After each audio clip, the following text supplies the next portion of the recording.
Nós vamos falar sobre algo que fecha todo o ciclo espiritual das nossas vidas. É aquilo que de mais importante aconteceu na história da Bíblia e é o fundamento que nos leva a estarmos aqui hoje. Hoje a gente vai falar um pouco sobre o momento mais difícil da caminhada de Jesus aqui entre os homens. Jesus veio para cumprir esse propósito, mas saber pelo que iria passar não torna mais fácil, mais leve tudo que iria suportar. Certo? A cruz de Cristo é o símbolo central do cristianismo, porque ele representa a salvação do mundo, a prova máxima do amor de Deus e o perdão dos pecados para todos nós. A cruz de Cristo representa o foco principal da história de redenção e o símbolo mais profundo da nossa fé. Quem já foi católico aqui algum dia? Levanta a mão aí.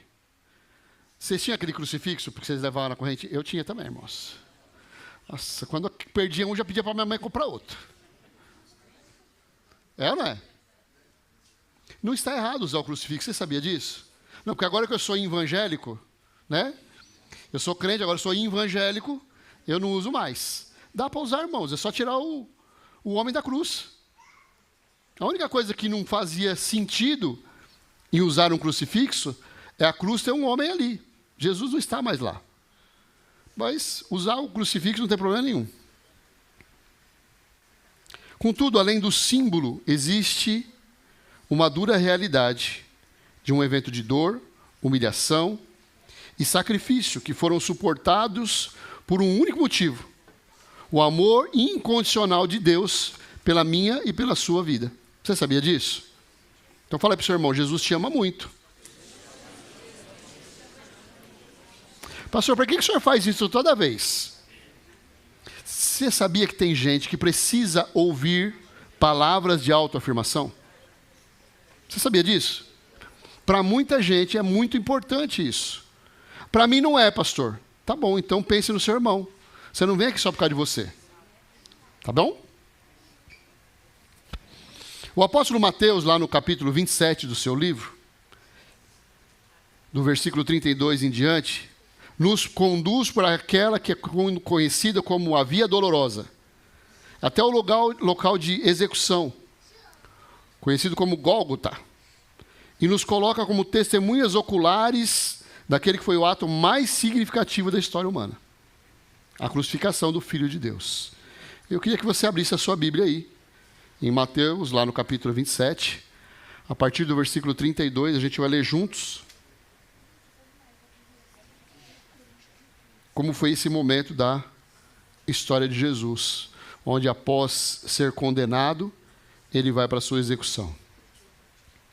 E o texto de Mateus diz assim, a partir do versículo 32, no caminho encontraram um homem chamado Simão, de Cirene, e os soldados o obrigaram a carregar a cruz.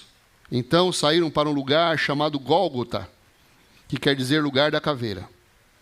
Os soldados lhe deram para beber vinho misturado com fel, mas quando Jesus provou, recusou-se a beber. Depois de pregá-lo na cruz, os soldados tiraram sortes para dividir suas roupas.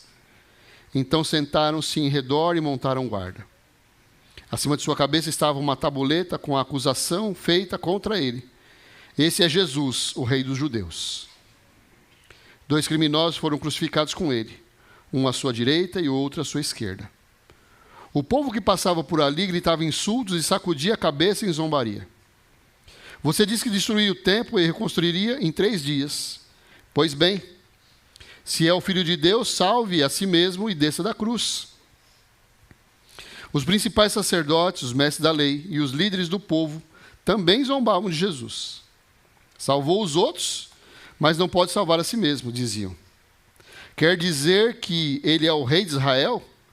Que desça da cruz agora mesmo e creremos nele. Ele confiou em Deus. Então, que Deus o salve agora, se quiser. Pois ele disse, eu sou o Filho de Deus. Até os criminosos que tinham sido crucificados com ele o insultavam da mesma forma. Esse trecho, irmãos, da palavra de Deus não é só um relato. É uma oportunidade para a gente compreender a profundidade do amor de Deus, a gravidade do pecado humano e a perfeição do plano de Deus para a nossa salvação. Não é simplesmente um homem indo para a cruz. Tem muitas coisas acontecendo ao mesmo tempo. E quando a gente analisa esse texto, a gente passa a enxergar com outros olhos o que aconteceu com Jesus, o Cordeiro de Deus que tira o pecado do mundo. A gente passa a compreender o custo da nossa reconciliação e as implicações eternas do que ali aconteceu. O relato de Mateus, ele é duro, é direto e nos leva a uma reflexão profunda sobre o sacrifício de amor de Jesus. A gente pode dividir aqui em sessões para que a gente tenha uma clareza maior. Num primeiro momento, o caminho do Calvário, a humilhação e uma ajuda inesperada. O texto inicia com a procissão que antecede a morte de Jesus. Jesus, nesse momento, já tinha sido brutalmente açoitado, estava enfraquecido pela perda de sangue e pelo sofrimento físico e emocional. Você começa a lembrar do filme? Passa para mim o roteiro do filme na minha cabeça. Em virtude de toda a violência sofrida, ele estava incapaz de carregar a sua própria cruz durante todo o trajeto. É nesse momento que os soldados romanos, exercendo todo o seu poder de coação, forçam um homem chamado Simão. Irmãos, não é Simão da Cirene, não, viu? E o nome dele também não é Simão de Cirene. Ele chamava Simão, e ele era da cidade de Cirene, tá? Que fica no norte da África, se você está anotando aí, vale a pena saber. Ele desafia esse cara a carregar a cruz, a ajudar Jesus. A participação de Simão é um detalhe interessante. Ele era um estrangeiro, ele não fazia parte daquela cidade, provavelmente estava ali como um turista para passar a Páscoa. E é subitamente envolvido no evento mais importante da história. A ajuda dele faz dele um personagem famoso na história. Nós nunca iríamos ouvir falar desse homem se ele não tivesse carregado a cruz de Jesus.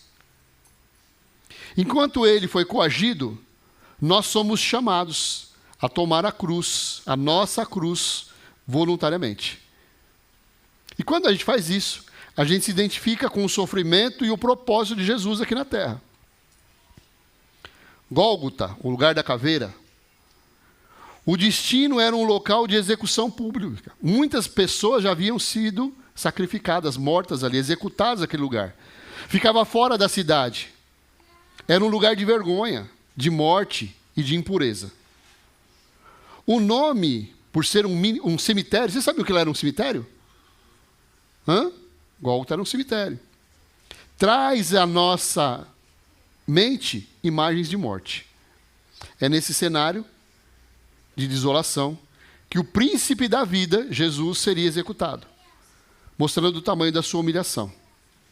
Quando ele se identifica com a maldição do pecado, que está lá em Gálatas 3,13. Que os meninos vão projetar para nós, está aí, ó. Mas Cristo nos resgatou da maldição pronunciada pela lei, tomando sobre si a maldição por nossas ofensas. Pois as Escrituras dizem, maldito todo aquele que é pendurado no madeiro. Jesus se recusa a tomar aquela bebida, o vinho misturado com fel. E na minha cabeça ficou pensando o seguinte, fel é amargo. Jesus não quis porque era... Será que é isso, irmãos? O vinho misturado com fel naqueles dias era uma bebida anestésica. Era para sentir menos dor. Que era oferecida como um ato de misericórdia. Rudimentar. Mas tinha a função de entorpecer os sentidos da vítima antes da sua execução. Para que a pessoa pudesse suportar com menos sofrimento a execução lá na cruz. Jesus escolhe suportar a plenitude do sofrimento com a sua mente clara e a sua vontade intacta. ele não se esquivaria de uma única gota do cálice da ira de Deus contra o pecado que ele estava prestes a receber no nosso lugar, irmãos. O castigo que nos traz a paz estava sobre ele. Não era ele que era merecedor daquilo, era você e eu. Todo aquele processo parecia ser para ele um ato consciente e voluntário, do princípio ao fim. Salmo 69, 21, que foi escrito há mais de 1000 anos antes desse momento, diz assim: esse ato também cumpre a profecia. Em vez disso, põe veneno em minha comida. Oferecem vinagre para matar a minha sede. Foi predito o que ia acontecer com Jesus. A segunda coisa que a gente pode perceber nesse texto é o ato da crucificação. A exposição de Jesus e a sua soberania. Quando a gente pensa na descrição da crucificação, é algo que a gente lendo, né? É breve e sem riqueza de detalhes. Lá no filme ficou com bastante detalhe, né, irmãos? Mas quando a gente lê o Evangelho, o foco dos Evangelhos não está no sensacionalismo da tortura, mas no ato de amor de Jesus. O texto nos mostra também o sorteio das vestes. Os soldados romanos demonstram toda a sua crueldade e a sua indiferença. Enquanto um homem está ali agonizando, eles se preocupam em dividir as suas roupas, os seus poucos pertences. No entanto, mesmo na sua ganância, eles estavam cumprindo a palavra de Deus sem saber. Mateus aponta diretamente para o Salmo 22, 18.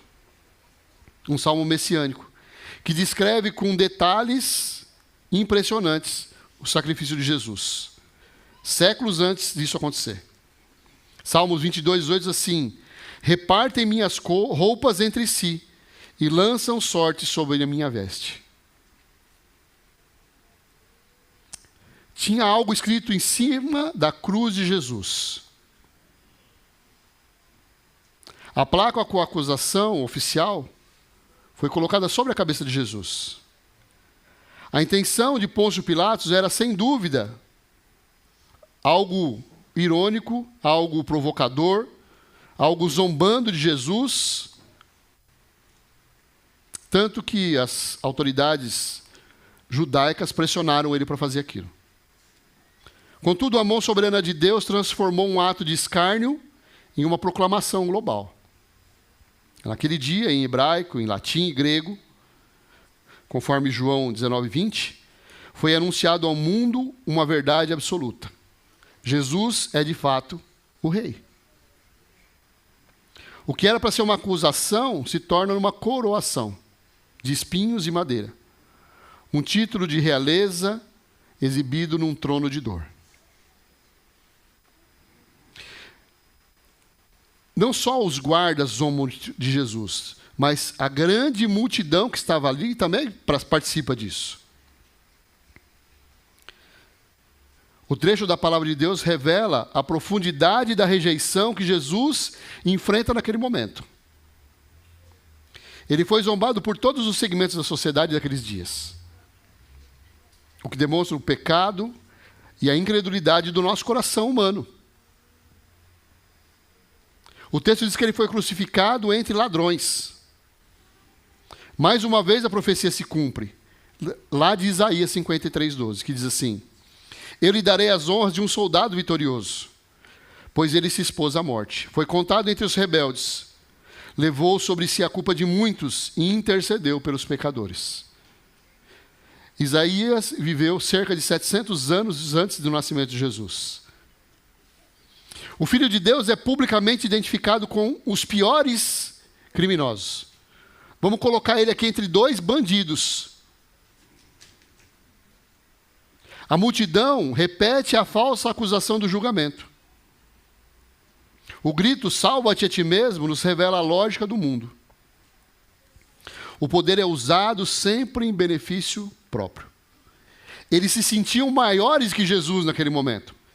Como eu sou maior do que você, vou aproveitar para zombar de você. Se o presidente da República chegasse aqui, alguém ia fazer piadinha com ele, fora o pastor? O pastor gosta de uma piadinha, né? Não, a maioria das pessoas iria respeitar, porque é uma autoridade. Agora, o seu irmão, que você disse que ama, sim, você disse hoje para ele, não disse? O seu irmão, que você disse que você ama, que está com você nos momentos de alegria e de dor. Quantas vezes você fez uma piadinha com ele?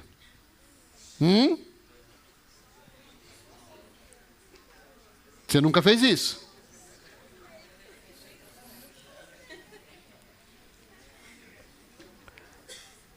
Até os líderes religiosos, que deveriam ser aqueles que defendem, né, o cuidado, a proteção das pessoas, estavam zombando de Jesus. E a zombaria deles é a mais perversa, porque eles deveriam ser as pessoas que têm aliança com Deus. Eles usam a verdade para construir uma mentira. Eles dizem, salvou os outros, a si mesmo não pode salvar. Jesus não podia se salvar, irmãos? O que vocês acham? Ele não tinha poder para descer daquela cruz? Ele não tinha poder para não chegar àquela cruz? Esta é, ironicamente, a declaração mais precisa do Evangelho. Era exatamente porque Jesus estava comprometido em salvar os outros que ele não podia salvar a si mesmo. Porque ele olhou para mim e para você. Ele enxergou que um dia nós estaríamos aqui. E se ele descesse daquela cruz, a gente não seria salvo. O amor prendia Jesus naquela cruz, com mais força do que todos os pregos. Aqueles pregos não tinham poder para prender Jesus. Você tem ideia de qual era o tamanho daqueles pregos que prenderam Jesus naquela cruz? Pastor, aquela cruz é mais ou menos assim, né? O que vocês acham? Já era ruim, não era? E se ele fosse assim? Será que seria pior? Pois é.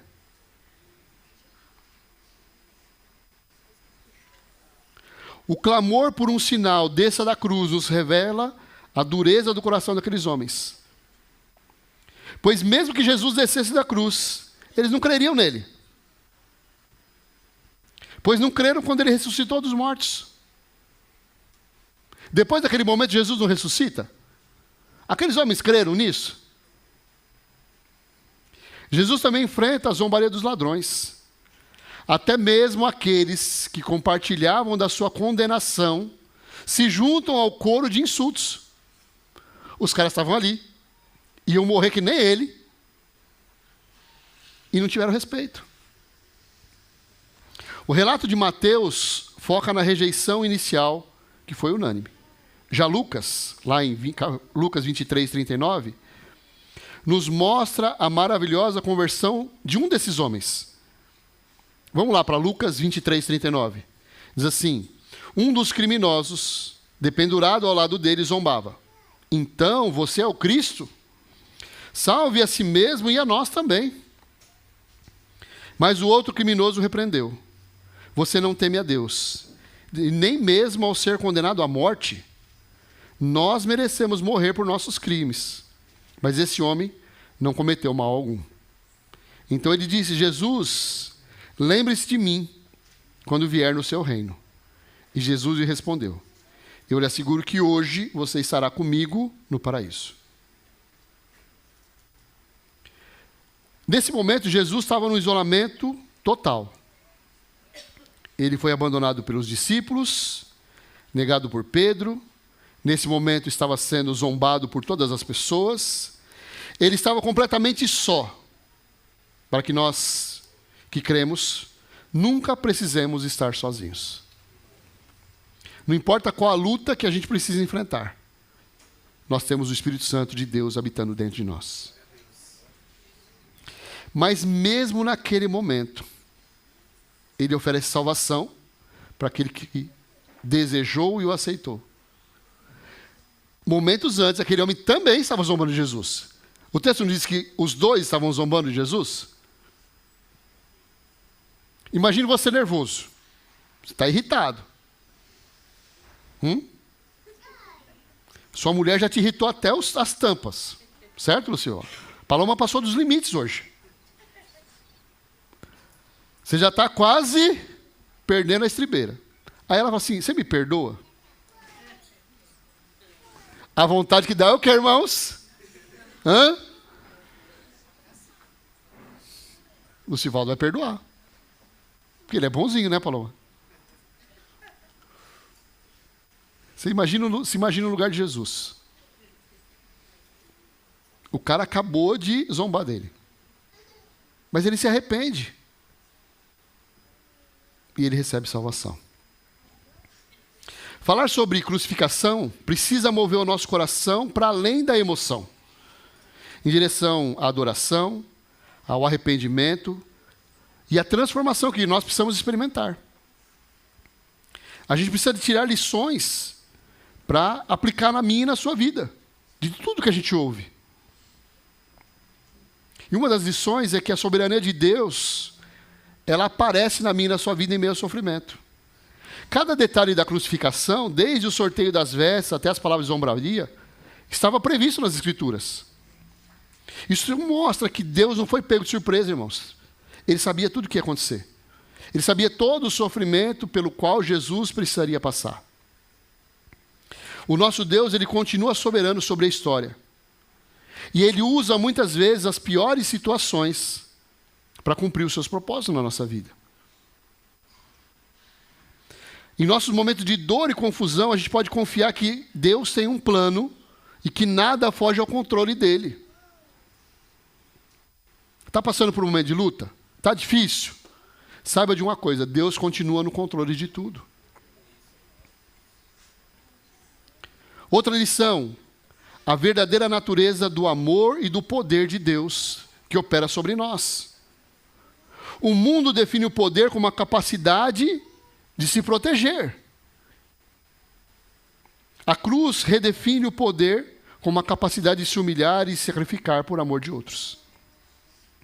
O maior ato de amor de Jesus e de poder não foi andar sobre as águas ou multiplicar os pães, mas permanecer na cruz, como ele mesmo disse, quando ele poderia ter convocado uma legião de anjos para tirá-lo daquele lugar.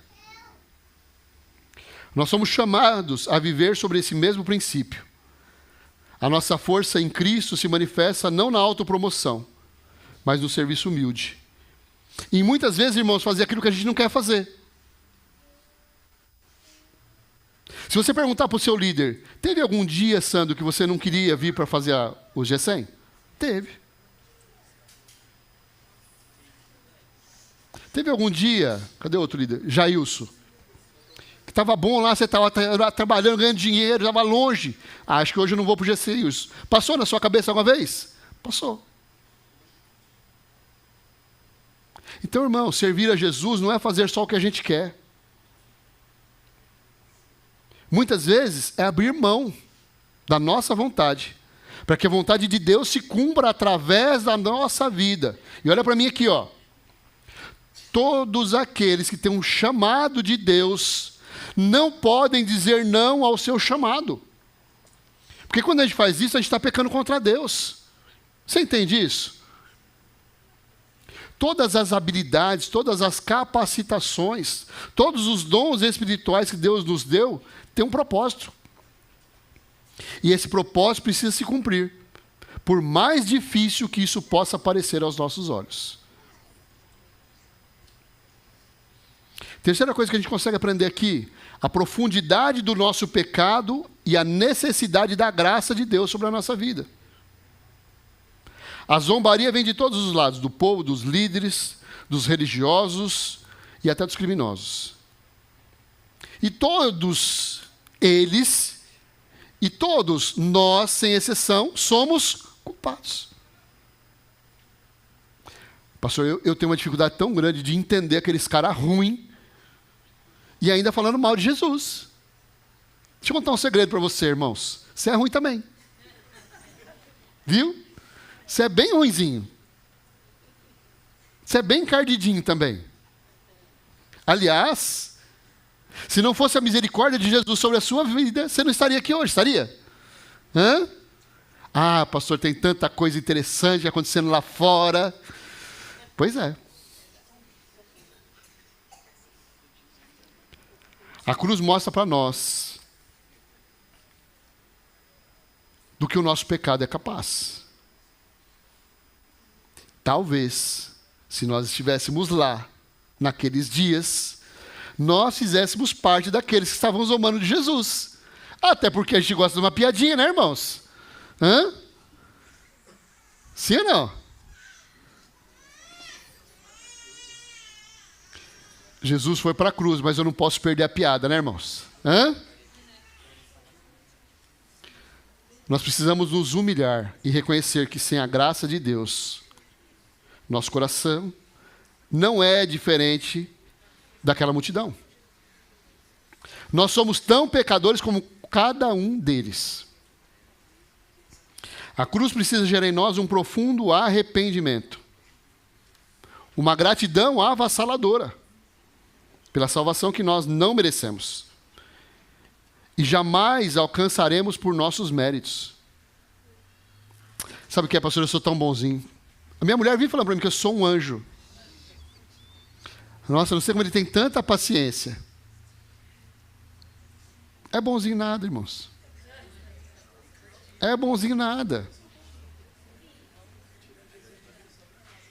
Se não fosse a misericórdia de Deus e a graça salvadora, nós não iríamos para o céu.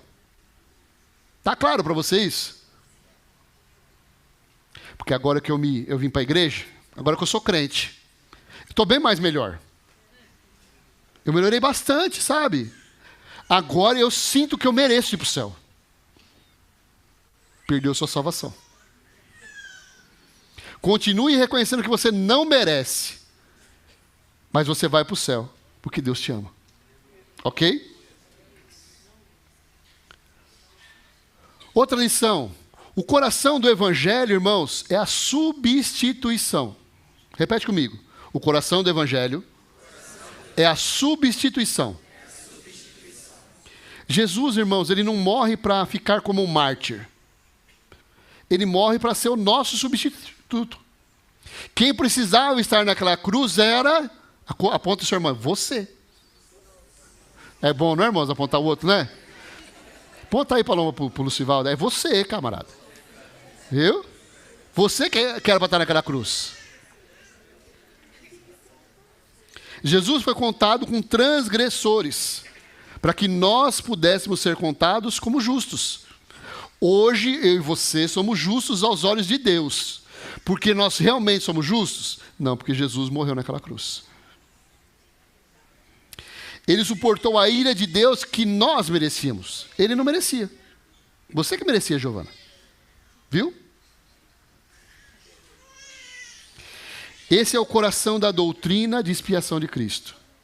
A nossa segurança da salvação não reside nos nossos méritos, mas na obra consumada de Cristo naquela cruz. Se Jesus não tivesse ido até o final, irmãos, nós não estaríamos aqui. Eu aceito ser espancado, eu aceito ser humilhado, mas eu não aceito ir para aquela cruz, porque cruz é um lugar de pessoas malditas, amaldiçoadas. Se Jesus tivesse feito isso, nós não estaríamos aqui. Agora, eu e você, nós colocamos limite nas coisas, não colocamos? Até aqui, daqui para frente, não. É ou não é? Até aqui eu vou, daqui para frente, negativo. Pode esquecer. Foi assim que ele fez?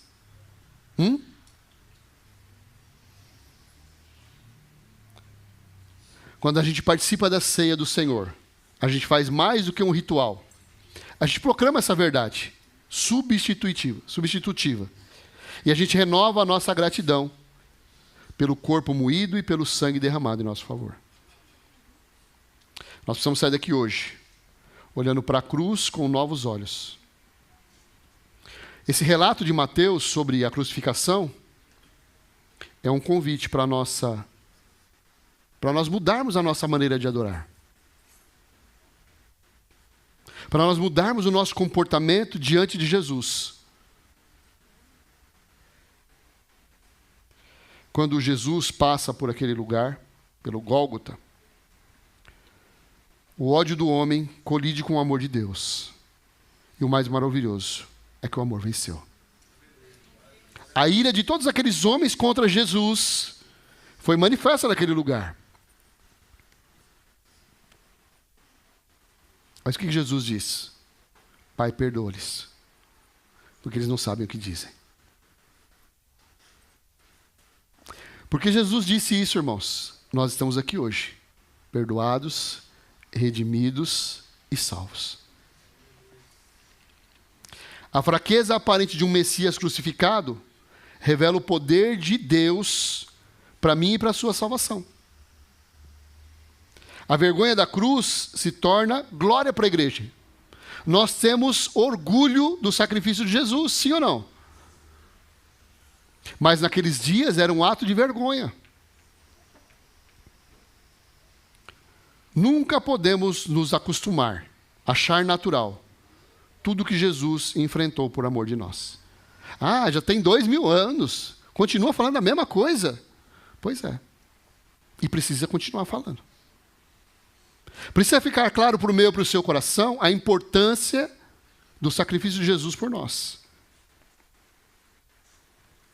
A imagem do rei dos judeus, pendurada ali entre ladrões, zombado pelo seu próprio povo, precisa quebrar o nosso orgulho, precisa curar a nossa indiferença e nos impulsionar a viver uma vida diferente, irmãos.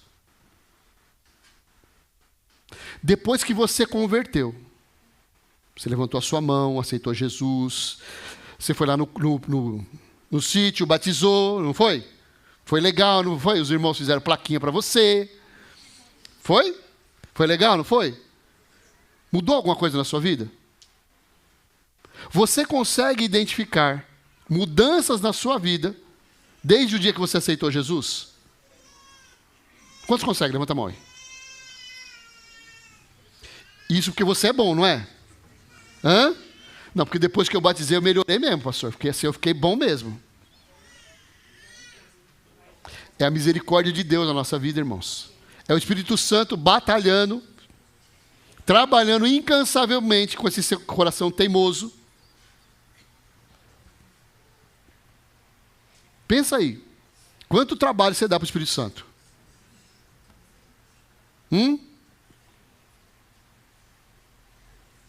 Você consegue imaginar? O Espírito Santo já de cabelo branco.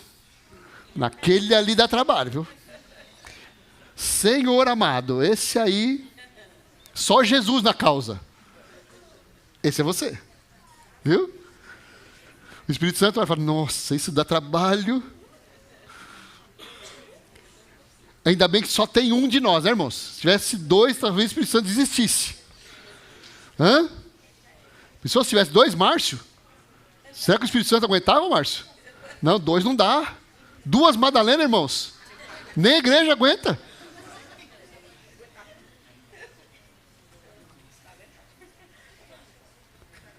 Lá na cruz, a gente não vê só o preço do nosso pecado, mas a prova do amor de Deus, que fez de tudo para que a gente voltasse para Ele. O homem se desvia dos caminhos de Deus, lá em Gênesis. O homem se afasta de Deus. Deus é obrigado a tirar Adão e Eva do paraíso e colocar eles no mundo, porque o pecado agora habita no meio dos homens. Deus tenta várias tentativas para reaproximar esse seu coração teimoso dele.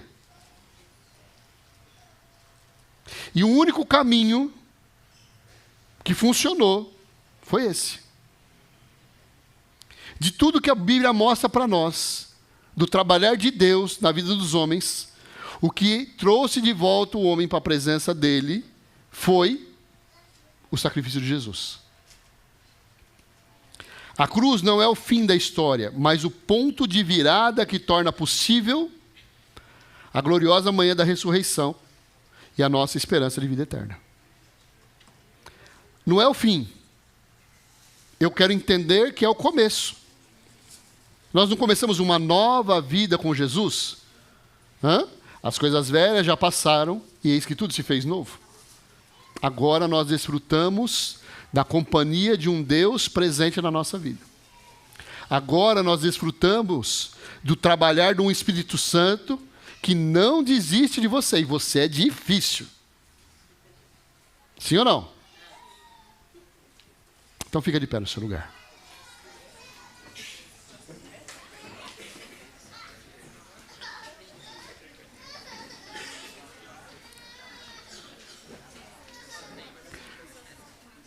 Precisa ficar claro para mim e para você que Jesus não passa, simplesmente passou pela cruz. Desde que ele nasceu, esse propósito, esse final de história dele aqui na terra já estava escrito. 700 anos antes foi profetizado. 1000 anos antes foi dito. Lá no livro de Salmos, já se falava de um Messias, de um libertador, de um Salvador, que passou pela terra e mudou a história do mundo. Mudou a sua história, mudou a minha história também.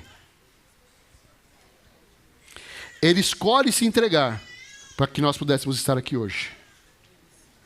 E o sentimento que precisa nascer no nosso coração é um sentimento de gratidão.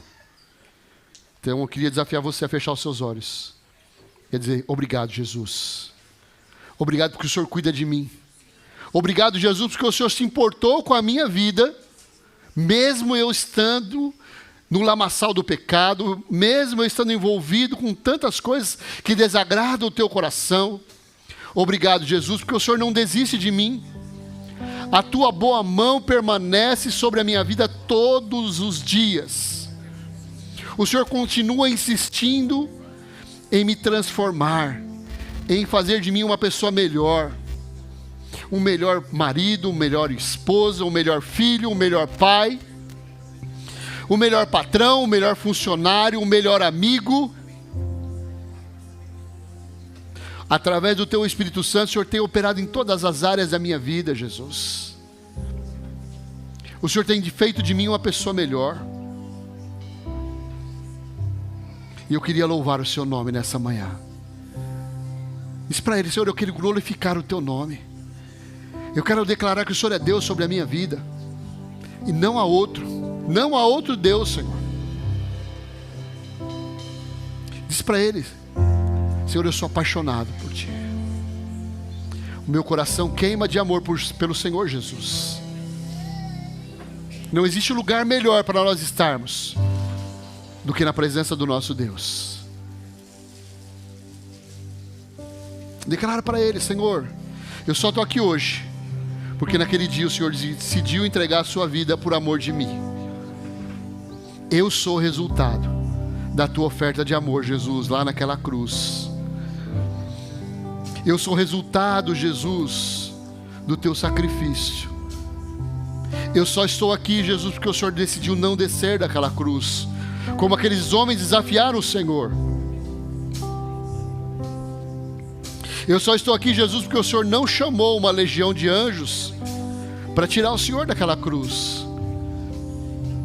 O Senhor enfrentou toda a dor, todo o sofrimento, toda a humilhação,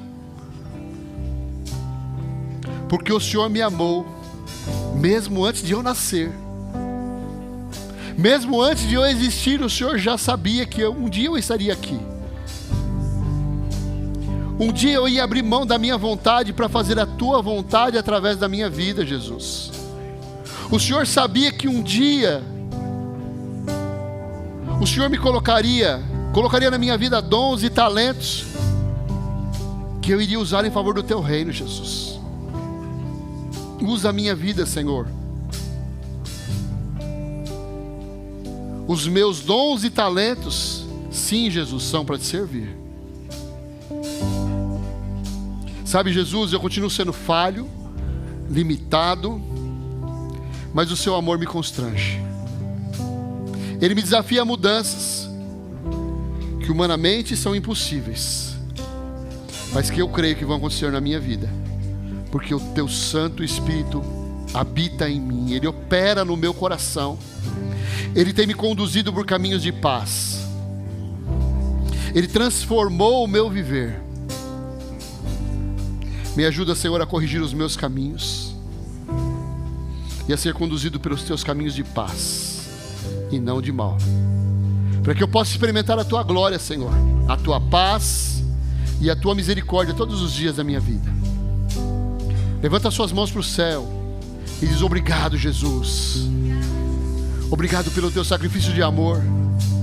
Obrigado, Jesus, porque o Senhor não desiste de mim, a despeito de todas as minhas falhas, a despeito de todo o meu pecado, a despeito de todas as minhas limitações. O Senhor continua me amando. O Senhor continua operando em meu favor. Que nós possamos, Jesus, ter um coração rendido a Ti todos os dias da nossa vida. Eu amo a mensagem da cruz,